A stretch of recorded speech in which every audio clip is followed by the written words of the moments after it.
Shalom, saudara yang dikasih Tuhan, selamat malam. Ya, apa kabar? Ya, saya percaya semua dalam anugerah dan kasih Tuhan yang luar biasa, amin. Saudara yang saya kasihi, posisi saya saat ini ada di dalam waktu yang 4 jam lebih cepat dari Anda. Ya, jadi jam saya sekarang adalah setengah 12 lebih 10. Ya, karena saya sedang ada di Melbourne, saudara, di Australia. Ya, dengan suhu di luar adalah 13 derajat. Ya, jadi lumayan ini. Ya, anugerah Tuhan saat ini saya ada di kota ini. Nah, sebelum saya mulai dengan sharing yang Tuhan taruh atas hati saya, untuk kita semua, izinkan saya kesaksian bahwa kami berangkat 30 Oktober, saudara, jam 8 malam dari Jakarta, dan kami tiba di kota Melbourne jam 6 pagi 31 Oktober. Ya, nah, menurut biasanya, saudara, jadi setelah bagasi kami yang setelah antri imigrasi, dan lepas dari imigrasi, kami ngantri untuk koper. Nah, saudara yang saya kasih, setelah bagasi semua diambil, kita harus masuk ke antrian yang namanya pemeriksaan bawaan atau declare atau non declare. Nah, kami harus declare karena kami ada bawa beberapa barang yang memang tidak biasa, saudara, untuk negara Australia.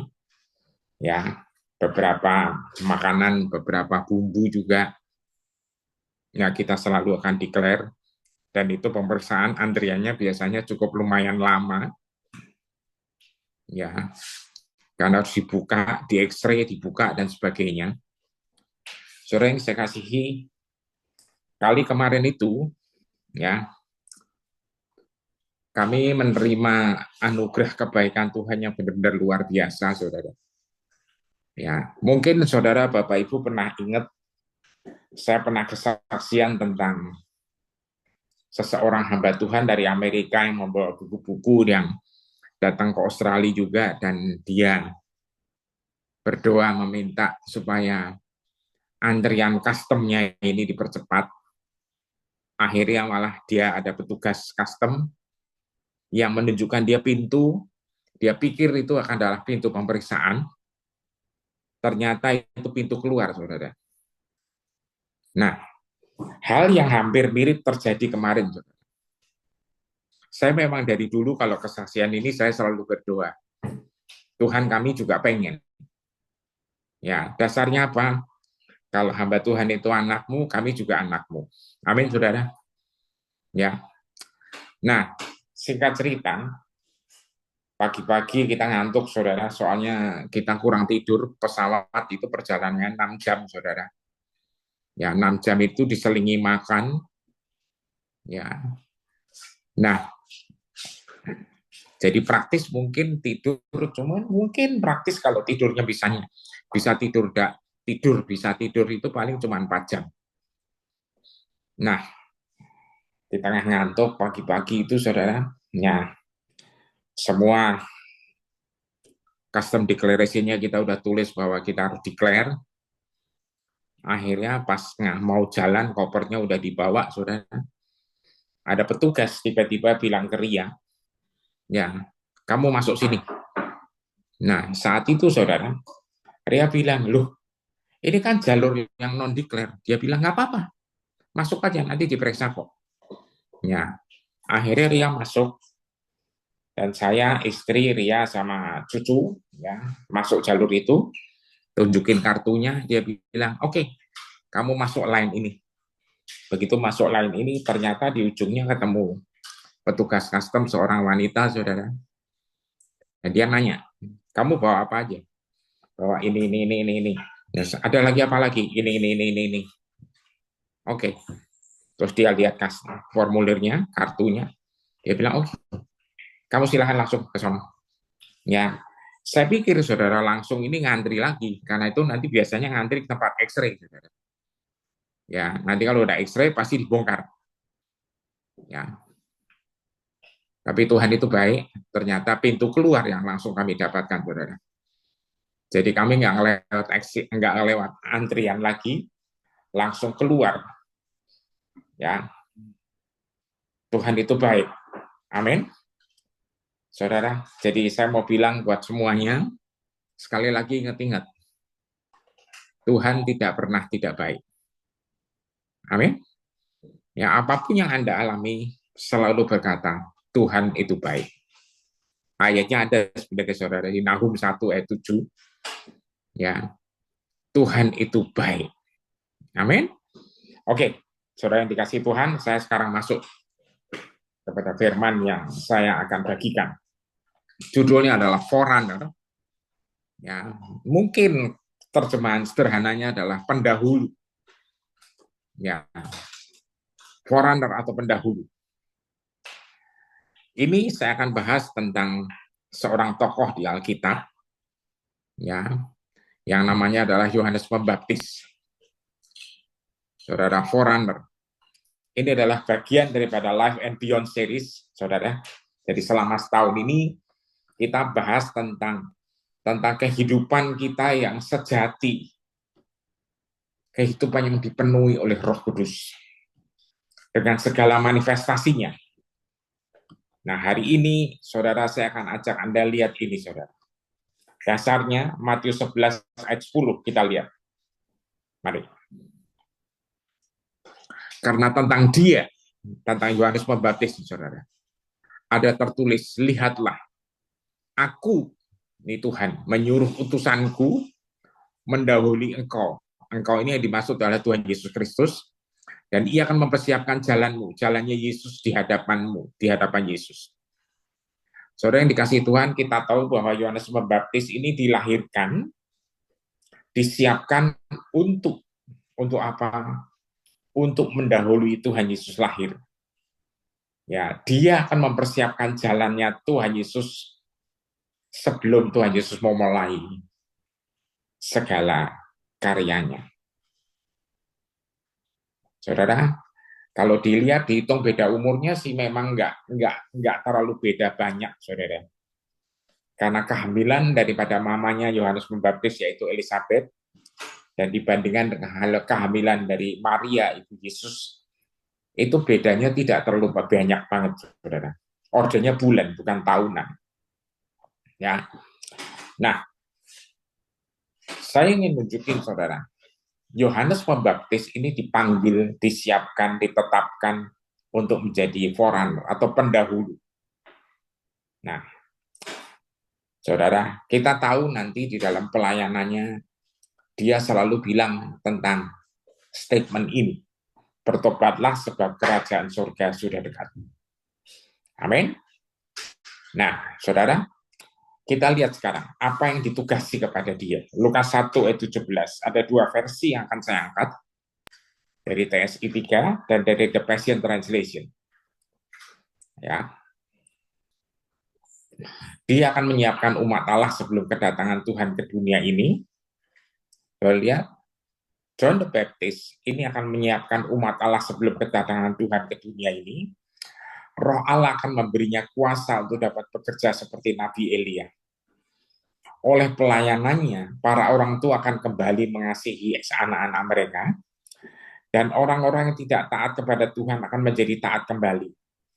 Dia akan membimbing mereka untuk menjadi bijak dan mau hidup benar. Dengan demikian, anakmu itu menyiapkan umat Allah agar mereka siap menyambut kedatangan Tuhan. Saudara yang dikasih Tuhan, ini adalah berita dari malaikat yang datang kepada Zakaria, seorang imam, yaitu papanya Yohanes Pembaptis, saudara, tentang anak yang bakal dilahirkan di dalam keluarga dia.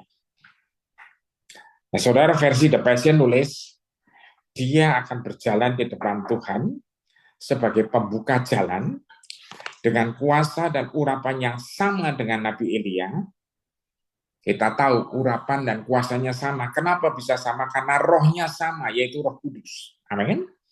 Ya, dia akan menjadi alat yang melembutkan hati bapak-bapak untuk berbalik kepada anak-anaknya, dan hati anak-anaknya memberontak berbalik kepada bapak-bapak mereka yang adalah orang yang benar.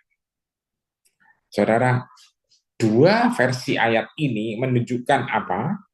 Menunjukkan akan adanya restorasi atau pemulihan. Pemulihan anak, hatinya anak kepada bapaknya dan hati bapak kepada anaknya. Pemulihan keluarga. Dan dia akan mempersiapkan satu umat yang bersatu, yang siap menyambut kedatangan Tuhan. Ya, satu umat yang bersatu, yang siap menyambut kedatangan Tuhan. Saudara yang dikasih Tuhan, ayat ini sebenarnya mensitir, ya. Jadi ini adalah peristiwa di mana Yohanes mulai dikandung, saudara. Ya, ini sebenarnya didasari dari Maleakhi 3 ayat 1 yang berkata apa? Lihat, aku menyuruh utasanku supaya ia mempersiapkan jalan di hadapanku. Dengan mendadak Tuhan yang kamu cari itu akan masuk ke baiknya. Malaikat perjanjian yang kamu menghendaki itu, sesungguhnya ia datang. Firman Tuhan semesta alam. Saudara lihat bahwa di Maleakhi itu dijelaskan, saudara. Hal yang sama dinubuatkan tentang lahirnya seseorang yang akan menjadi pendahulu. Seorang yang menjadi forerunner. Siapa dia? Yohanes Pembaptis. Dia menjadi pendahulu untuk kelahirannya Tuhan Yesus yang akan memulihkan dan menebus umat manusia. Tapi sebelum itu harus ada pendahulunya. Kenapa? Karena pendahulu ini yang menyiapkan jalannya dengan kuasa dan urapan yang persis dengan rohnya yang dimiliki Elia. Dia akan memulihkan hati bapa kepada anak dan hati anak kepada bapaknya. Nah, sekarang kita lihat kisahnya sebentar, saudara. Lukas 1 ayat 5-7. Ini tentang kelahiran sang pendahulu atau forerunner. Saudara perlu tahu bahwa kejadiannya ini sangat supranatural.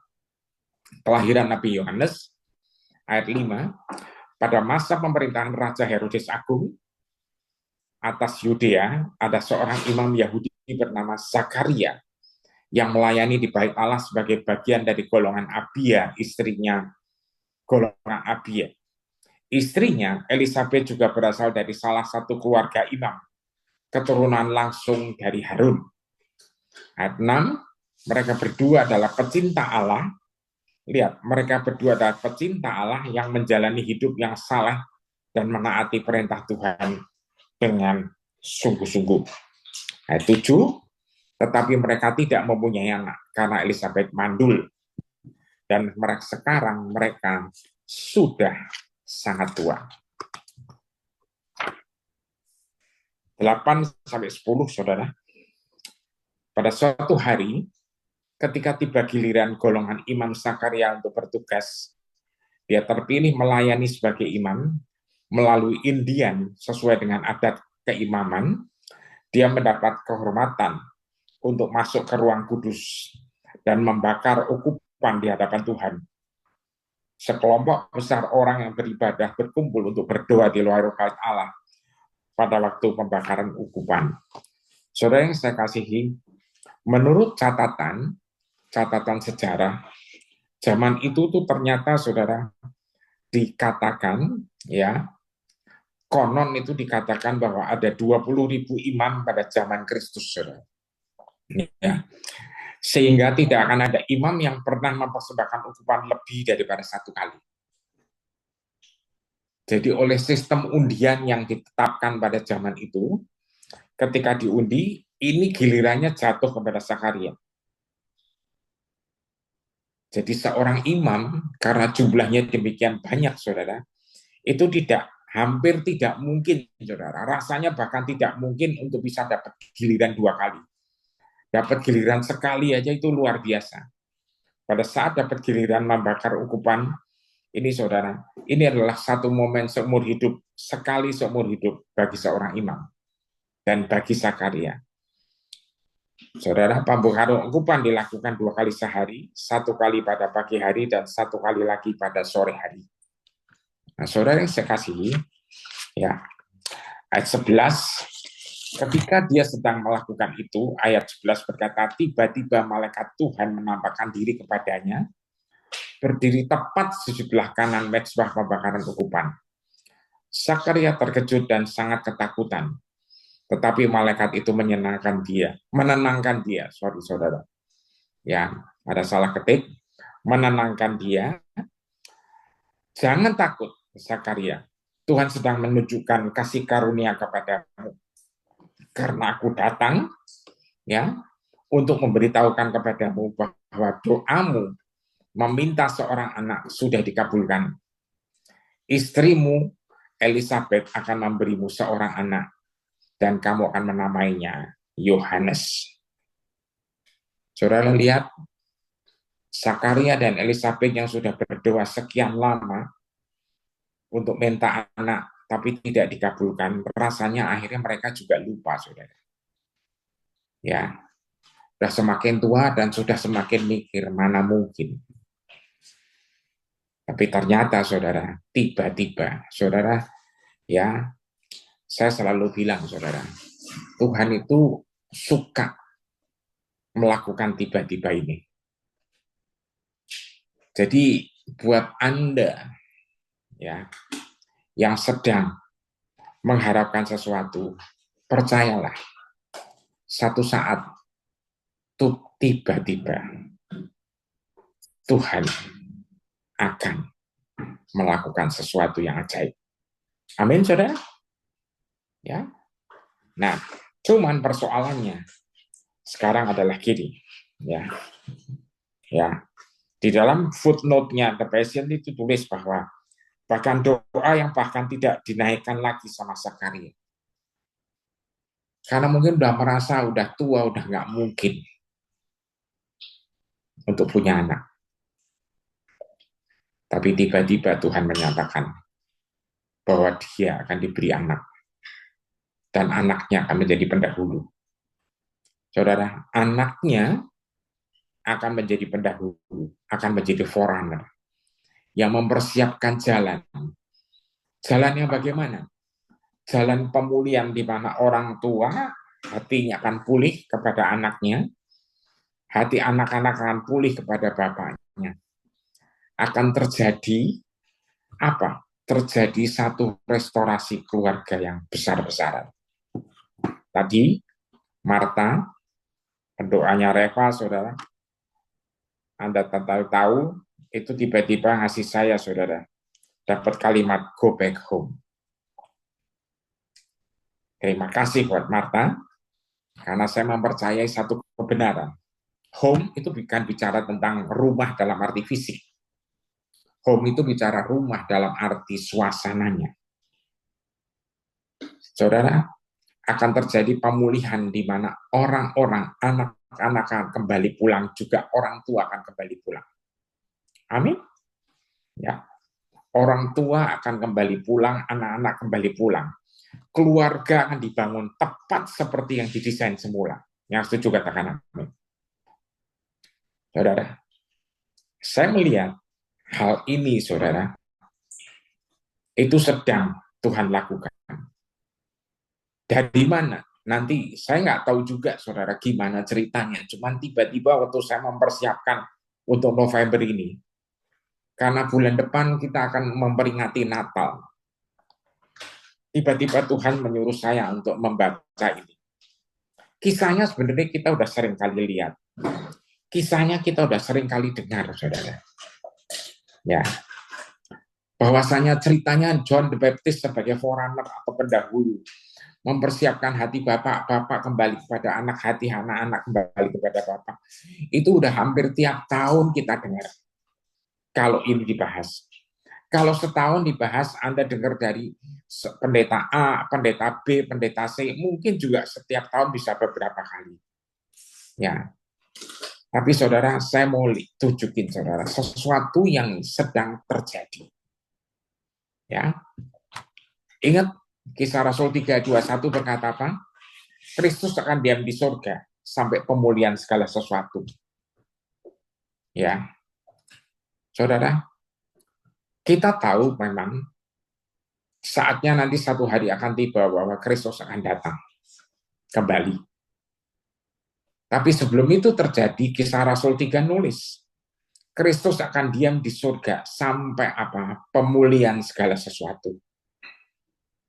Nah, saudara, ingat baik-baik saudara ya. Ya, semua ini ada benang merah yang sangat luar biasa. Kalau waktu Kristus pertama kali lahir yang kita sebut dengan hari Natal, untuk nantinya dia mati disalib dan bangkit buat kita, menebus semua dosa kita, itu didahului oleh John the Baptist. Maka nanti pada saat Kristus juga akan kembali lagi. Saya percaya, saudara. Percaya apa?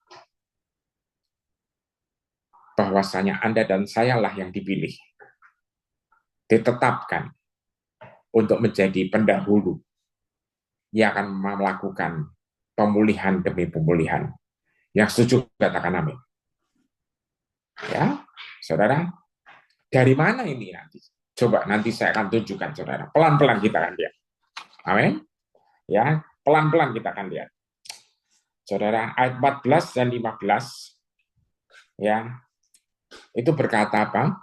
Lukas 1, kelahirannya akan membawa banyak sukacita dan kegembiraan. Banyak orang akan bersukacita karena dia. Dia akan menjadi salah seorang yang besar di hadapan Tuhan. Dia tidak akan minum anggur atau minuman keras, tetapi dia akan penuh dengan Roh Kudus. Saudara, bahkan ketika masih di dalam kandungan ibunya. Saudara lihat, dia akan menjadi salah seorang yang besar di hadapan Tuhan. Dia tidak akan minum anggur atau minuman keras, tetapi dia akan penuh dengan Roh Kudus. Bahkan ketika masih di dalam kandungan ibunya. Saudara yang saya kasihi, lihat baik-baik ya. Bahkan ketika masih di dalam kandungan ibunya. Saudara, dia akan mulai penuh dengan Roh Kudus. Kenapa?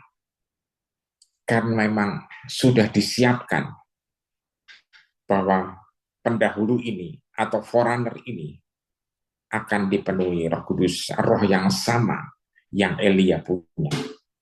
Amin. Saudara, ya. Amplified nulis, saudara, ya. And you shall have joy and exultant delight, and many will rejoice over his birth. Saudara, bahwa engkau semua akan sangat-sangat bersukacita. Dan semakin banyak akan mengalami satu sukacita besar akan kelahirannya. Ya, karena ayat 15, for he will be great and distinguished in the sight of the Lord. Karena dia akan menjadi besar. Ya, dia akan menjadi besar. Dan dia akan menjadi sesuatu yang hebat di depan Tuhan.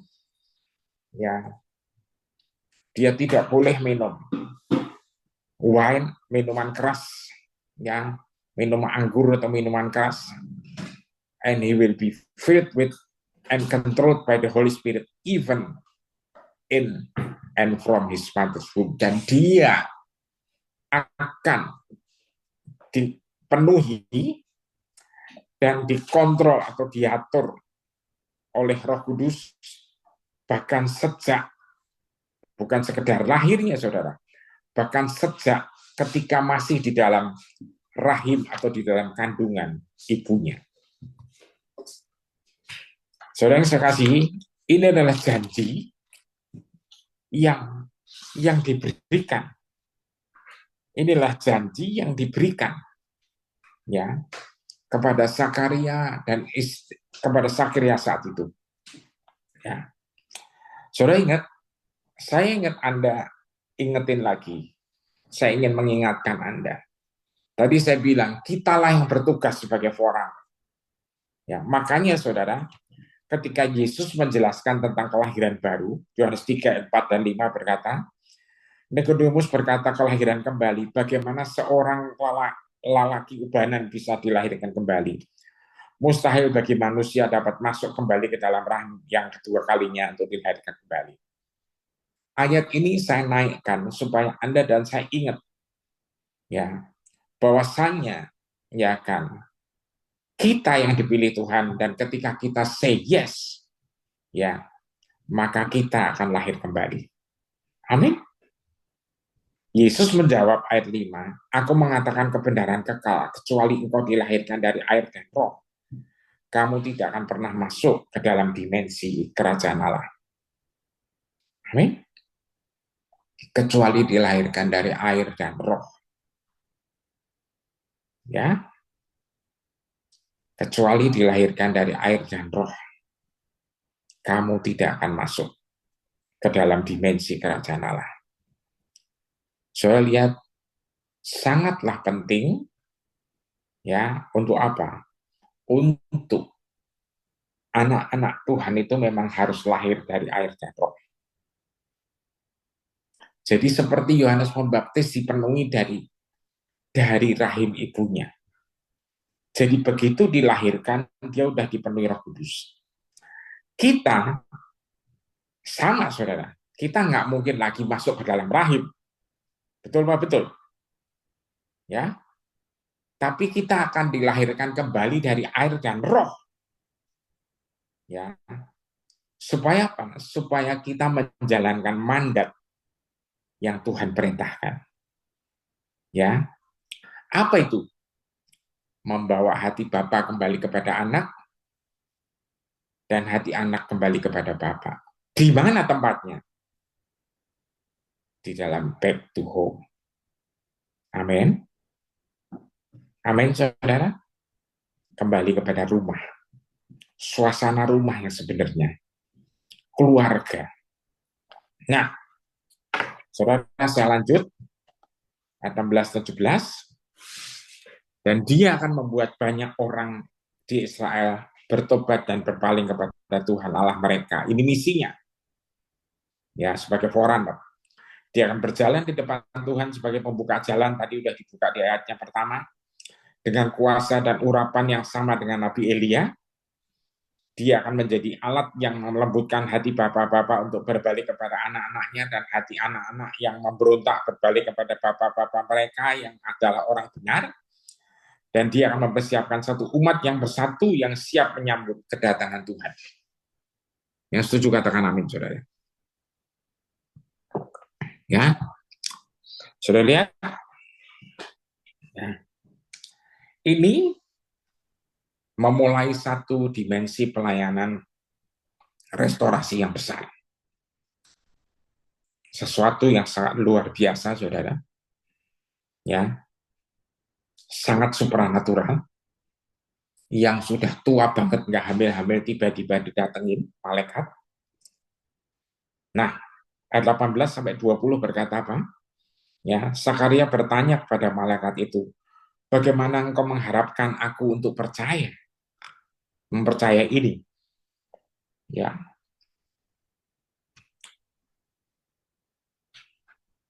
Bagaimana engkau ya dapat nama aku percaya ini? Aku sudah tua dan istriku sudah terlalu tua untuk memberiku anak. Tanda apa yang dapat kau berikan kepadaku sebagai bukti bahwa ini akan terjadi? Ya. Kemudian malaikat itu ya ayat 19 Saudara berkata, aku Gabriel. Aku berdiri di samping Allah sendiri. Dia mengutusku kepadamu untuk memberitahukan kabar baik ini. Saudara, ayat 20. Tetapi sekarang karena kamu tidak percaya kepada kata-kataku, kamu akan menjadi bisu dan tidak dapat berbicara sampai hari ketika kata-kataku digenapi pada waktu yang sudah ditentukan dan seorang anak lahir bagimu. Itulah yang akan menjadi tanda bagimu. Saudara lihat? Ya. Ya, jadi Sakarianya tidak percaya, Saudara. Ya, dia minta tanda. Ingat, padahal dia sendiri yang berdoa. Lama dia pengen punya anak. Tapi karena sudah terlalu tua, dianggap tidak mungkin. Ya, tapi ternyata itu terjadi. Dia nggak percaya, dia minta tanda. Dikasih tanda, saudara. Tandanya apa? Mulutnya dipasangin resleting, saudara. Ditutup, bisu.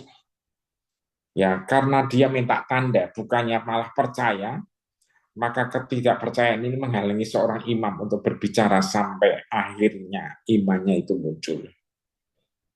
Saudara, ya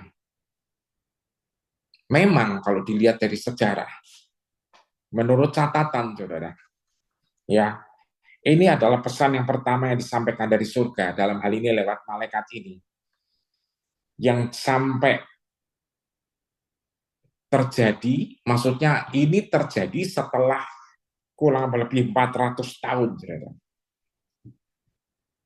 Jadi dari era perjanjian lama terakhir sebelum ini akan berakhir total, itu ada era kira-kira 400 tahun. Ya, sebelum waktunya Sakaria ini menerima pesan ini. Saudara, dan 400 tahun ini, saudara, mungkin membuat para imam zaman itu juga merasa bahwa apakah Tuhan masih berbicara? Saudara yang saya kasih dalam Tuhan, hari-hari ini Tuhan itu berbicara kepada semua saudara. Amin. Saya berdoa tidak satupun dari saudara yang yang merasa bahwa Tuhan udah nggak pernah ngomong lagi. Enggak, saudara. Tuhan tuh masih ngomong terus. Ya, untuk itu saudara, buka hatimu selebar-lebarnya. Ya, jangan ada yang merasa mana mungkin sih Tuhan masih berbicara. Saudara, Tuhan masih berbicara.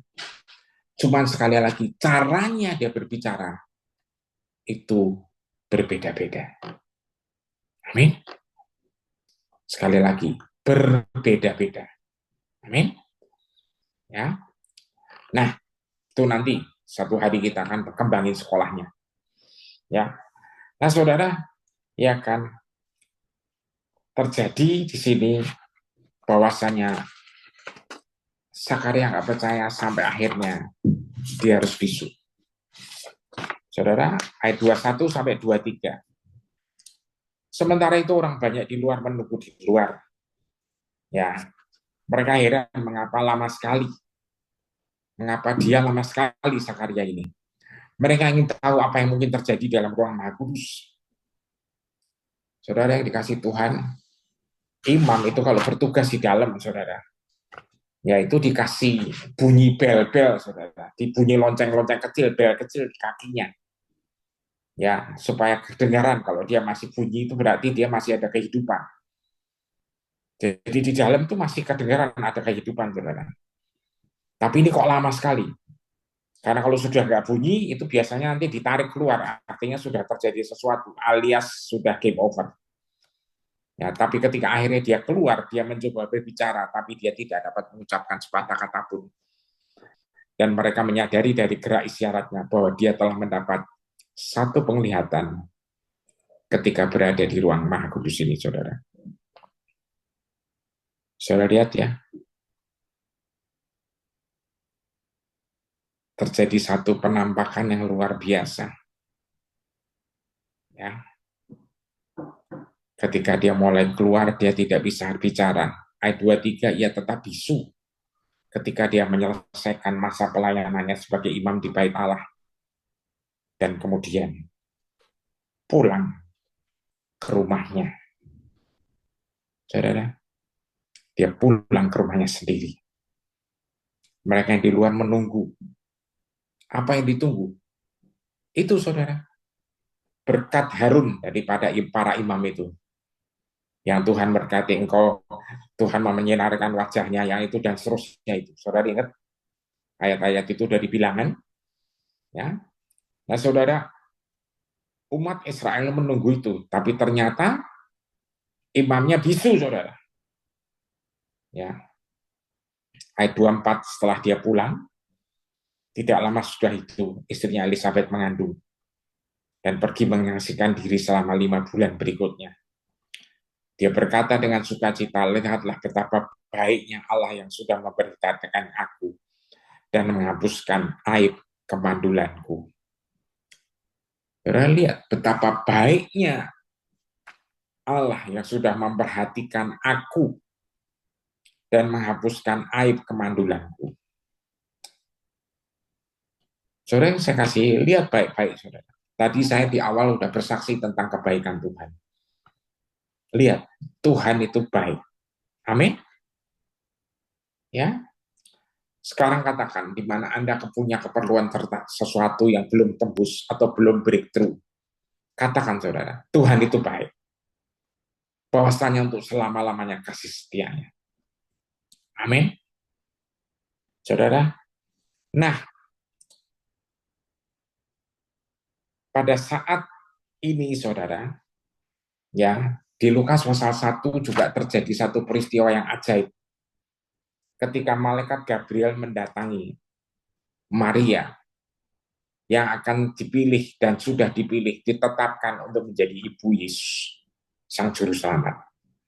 Dan saat itu malaikat Gabriel juga bilang sama Maria, ya, bahwa anakmu Elizabeth, ya kan, sedang mengandung, saudara. Ya, diduga, saudara, menurut silsilah keluarganya Elizabeth ini adalah bibinya atau tantenya. Ya, tantenya itu sedang mengandung di usia yang tuanya. Dan setelah Maria mendengar ini, ayat 39 sampai 42, ini adalah nubuatan dari Elizabeth untuk Maria. Sudah itu Maria bangkit dan bergegas pergi ke desa di perbukitan Yudea, ke desa di mana Zakaria dan Elizabeth tinggal. Ya, sesedibanya di rumah mereka, Maria masuk ke rumah dan memberi salam kepada Elizabeth. Pada saat Elizabeth mendengar suara Maria, bayi, ya kan, di dalam kandungan Elizabeth melompat dan menendang, dan tiba-tiba Elizabeth dipenuhi dengan Roh Kudus. Saudara lihat, ya, nubuat atau berita dari malaikat yang dari surga ini, bahwa anak ini akan dipenuhi Roh Kudus dari rahim ibunya, itu dipenuhi.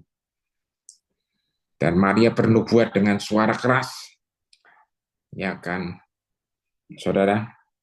Elizabeth bernubuat untuk Maria.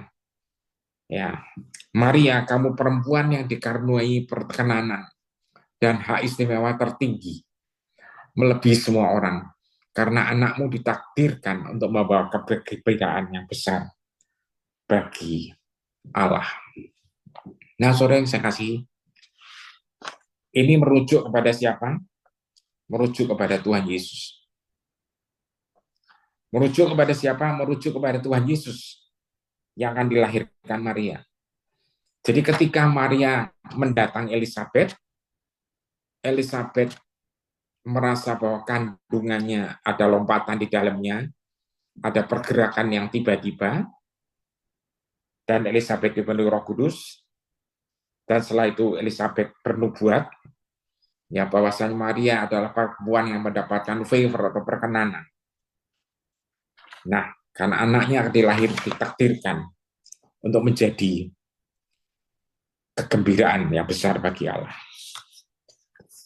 Nah, saudara, kita kembali kepada Yohanes Pembaptis lagi. Sebentar.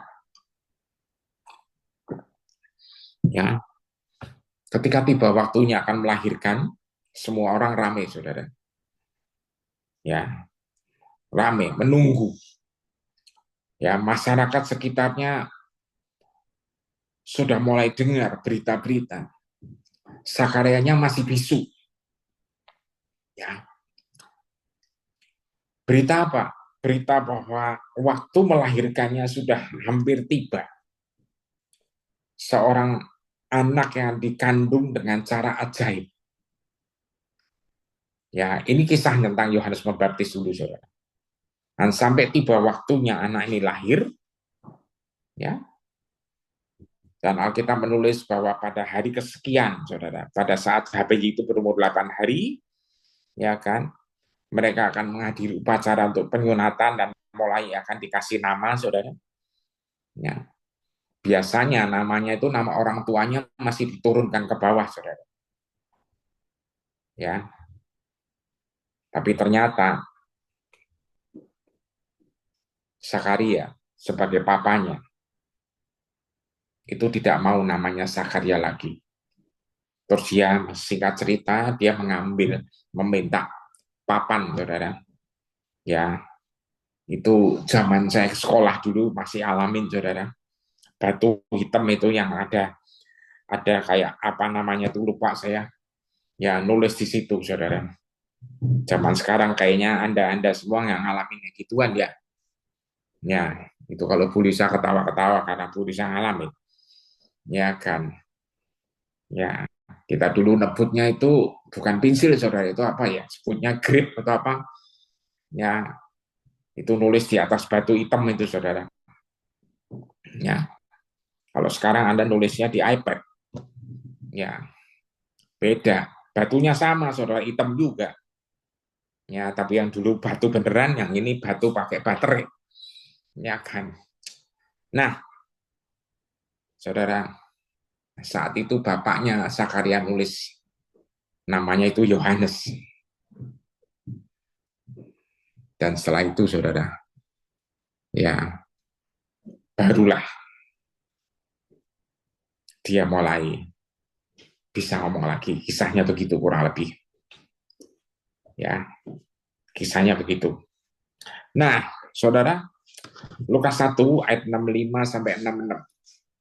Passion.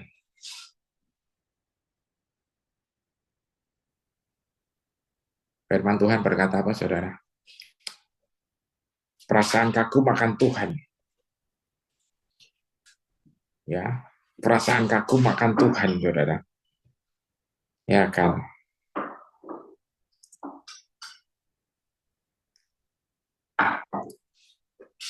Melingkupi orang-orang di desa mereka. Dan kabar tentang peristiwa menakjubkan ini tersebar ke seluruh negara perbukitan Yudea. Setiap orang menjadi terpesona karenanya. Semua orang yang mendengar kabar ini merasa heran kalau mujizat yang membawa kelahirannya dan akan menjadi seperti apa anak ini nantinya. Jelas hadirat Allah menyertai anak ini dengan kuasa yang sangat besar. Saudara lihat, ya, hadirat Tuhan menyertai anak ini dengan kuasa yang sangat besar. Saudara, saya mau ingetin ya, ini semua adalah apa? Adalah sebuah kebenaran ya bahwa lahirnya Yohanes Pembaptis itu ajaib, itu supranatural, dan lahirnya ini membawa sesuatu yang luar biasa karena penyertaan kuasa Tuhan yang sangat besar, saudara. Dan peristiwa ini, saudara, ya menjadi hal yang ramai sekali di zaman itu, saudara, di seluruh orang di daerah Yudea sana. Hadirat yang menyertai anak ini kuasanya sangat besar. Untuk apa? Untuk membuka jalan bagi pemulihan hati anak kepada Bapa dan hati Bapa kepada anaknya. Amin. Nah, saudara yang saya kasihi, sekarang saya mau bilang, saudara, Kisah Rasul 3 ayat 21 sekali lagi menulis, ya, Kristus akan diam di surga sampai pemulihan segala sesuatu. Ya, siapa yang harus mulihin segala sesuatu? Ada dan saya. Dari titik ini saya mau ajak Anda berpikir dan merenungkan sebentar. Apakah kita bisa percaya bahwa inilah waktunya akan terjadi pemulihan Bapak kepada anak dan anak kepada Bapak? Siapa yang setuju sama saya? Amin. Saudara. Nah, untuk itu saudara,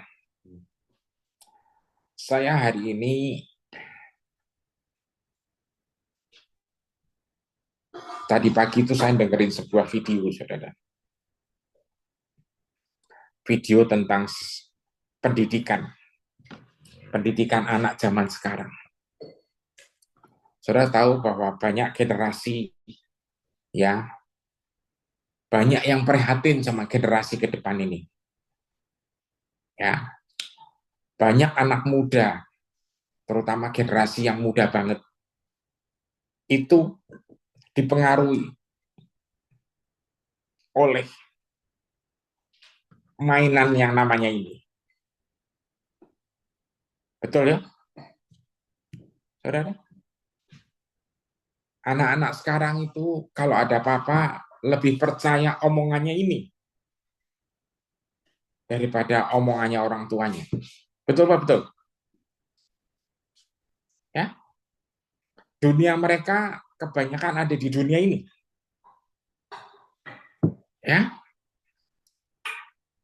saudara, membuat mereka tidak kuat tangguh, saudara, seringkali di dalam bekerja. Ya, tadi dalam perjalanan dari City di kota Melbourne ini, saya bicara dengan anak rohani saya di mobil dan kita bahas tentang mental health. Ya, ada satu hal di mana anak-anak muda ini seperti dunianya terpisah sendirian. Ya, pandemi memang membuat banyak orang, saudara, jarang bersosialisasi sehingga mereka secara sosial, ya, keahlian sosialisasinya tidak bagus, saudara. Akibatnya mereka banyak mengurung diri sendiri dan mainannya ini lagi.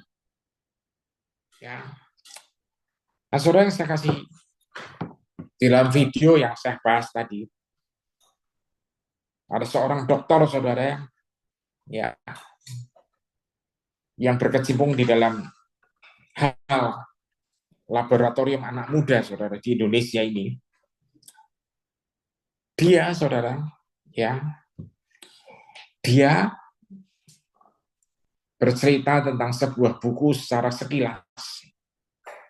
Akhirnya saya mencoba juga pengen tahu lebih lagi, walaupun belum sempat baca, saudara. Maksudnya baca banyak. Tapi ada yang menarik.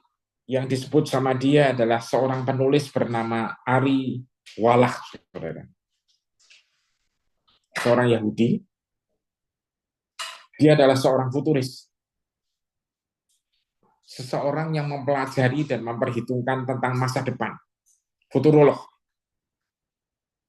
Ya. Dan dia menulis sebuah buku judulnya Long Path, saudara. Ya, jejak yang panjang. Nah, yang menarik, saudara, saya bukan mau promosi bukunya, sekali lagi, saudara, ya. Yang menarik, di dalam penjelasan video itu dijelaskan tentang satu istilah. Dan dia menerangkan singkat sekali sih memang.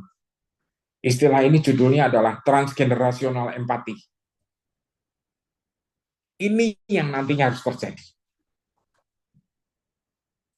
Jadi transgenerational empathy. Jadi empati, ya, antar generasi. Sudah tahu empati, rasa punya kasih begitu, saudara. Ya, antar generasi.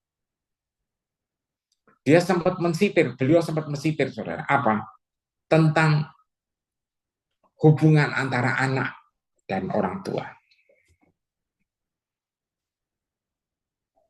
Jadi penulis futurolog ini bilang kalau memang mau semuanya makin pulih, makin baik maksudnya, itu harus ada transgenerasional empati ini.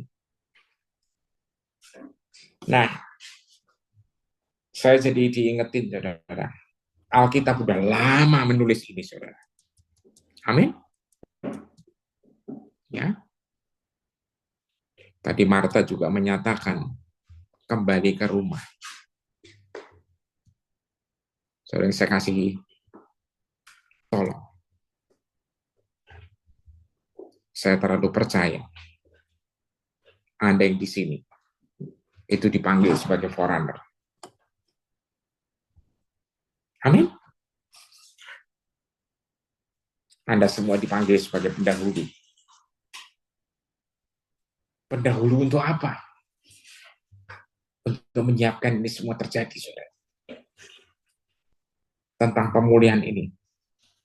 Dunia sudah mulai sadar perlunya transgenerasional empati. Satu empati antar generasi. Kita, saudara, sudah disiapkan lama. Sungguh sayang kalau kita nggak nangkep ini, saudara. Karena saya percaya ketika hubungan antara anak dan bapak, hubungan keluarga, hubungan suasana rumah yang sejati itu dikembalikan sesuai dengan aslinya. Saya terlalu yakin semuanya, saudara, akan kembali seperti desain mula-mula. Amin. Ingat, saya percaya saudara-saudara akan semakin menyadari ini. Ya, kenapa sampai ada ayat Kisah Rasul 16:31? Percaya kepada Tuhan Yesus Kristus, maka engkau dan seisi rumahmu akan selamat. Saudara, kenapa? Karena saya merasa, saudara, kalau ada satu orang dipanggil di dalam satu rumah tangga, dan dia dijadikan forerunner atau pendahulu, maka semua di keluarga itu akan terjadi pemulihan. Setuju, katakan amin, saudara. Amin. Kita akan lihat itu terjadi segera. Amin. Oke. Saudara, bulan depan kita akan merayakan Natal. Ya, Sakaria bernubuat, saudara. Ayat 67 sampai 69.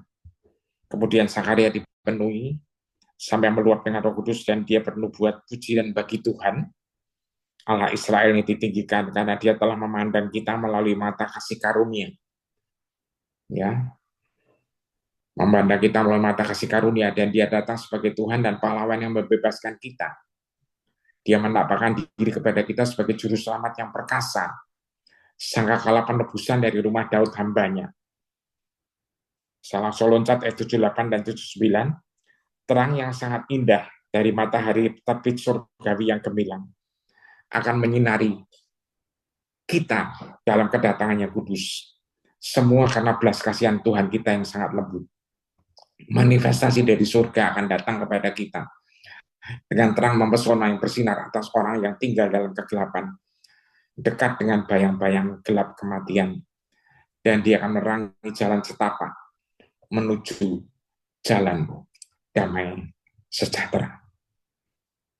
Saudara, ini bicara tentang terang yang akan mengusir kegelapan. Amin. Kita percaya Anda semua dan saya harus bangkit menjadi terang untuk menerangi kegelapan. Tuhan, terima kasih. Kebenaran firman-Mu sudah sampai hamba sampaikan. Roh Kudus, kami percaya Engkau akan terus bekerja, Engkau akan terus berbicara, Engkau akan terus mengajar, menuntun setiap kami menjadi forerunner atau pendahulu, saudara. Supaya saatnya akan tiba, kita akan lihat pemulihan keluarga demi keluarga akan terjadi. Sebentar kami akan siapkan perjamuan kudus, Bapa, Tuhan Yesus, Roh Kudus. Kami segera akan melakukan makan tubuhmu dan minum darahmu. Di dalam Yesus berdoa, haleluya. Amin. Mari saudara, kita siapkan hati, siapkan roti, dan anggur, minuman, atau apapun juga saudara. Dan kita akan baca semua kebenaran dari Alkitab.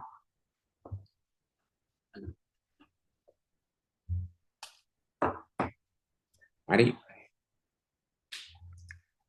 Terima kasih Tuhan. Sebab apa yang telah kuteruskan kepadamu, telah kuterima dari Tuhan. Itu bahwa Tuhan Yesus pada malam waktu ia diserahkan, ia mengambil roti. Dan saudara itu yang mengucap syukur atasnya, yang memecah-pecahkannya dan berkata, inilah tubuhku yang dicurahkan bagi kamu. Perbuatlah ini menjadi peringatan akan aku. Saudara, sekali lagi, perjamuan kudus bukan ritual, tapi adalah kebenaran. Bahwasanya apa? Dia sudah menyerahkan tubuhnya dan darahnya, membuat kita semua oleh bilurnya kita jadi sembuh. Oleh bilurnya kita sembuh. Kita percaya ini dibuat bukan sebagai kebiasaan atau ikut-ikutan, tapi sebuah kebenaran untuk memperingati akan karyanya dia. Di dalam nama Yesus Kristus, saudara, di dalam nama Yesus Kristus, kita makan tubuh Kristus bersama. Haleluya, kita makan.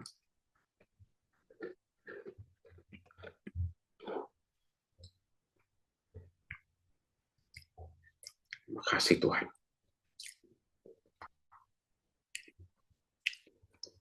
Kita angkat minumannya, saudara. Demikian juga yang mengambil cawan sudah makan, lalu berkata, cawan ini adalah perjanjian baru yang diserah, yang dimeteraikan oleh darahku. Perbuatlah ini menjadi setiap kali kamu meminumnya, menjadi peringatan akan aku. Saudara kasih Tuhan, darahnya kita minum. Darahnya menyatu dengan darah kita.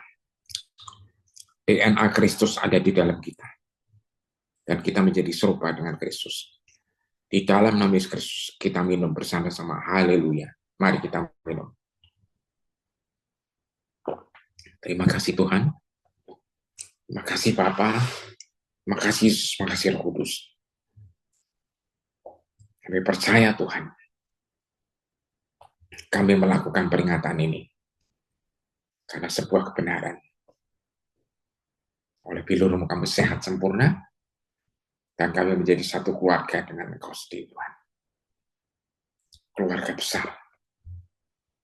Keluarga yang sudah dipulihkan. Datanglah kerajaanmu, jadilah kehendak-Mu atas kami semuanya seperti di surga. Haleluya. Amin dan amin.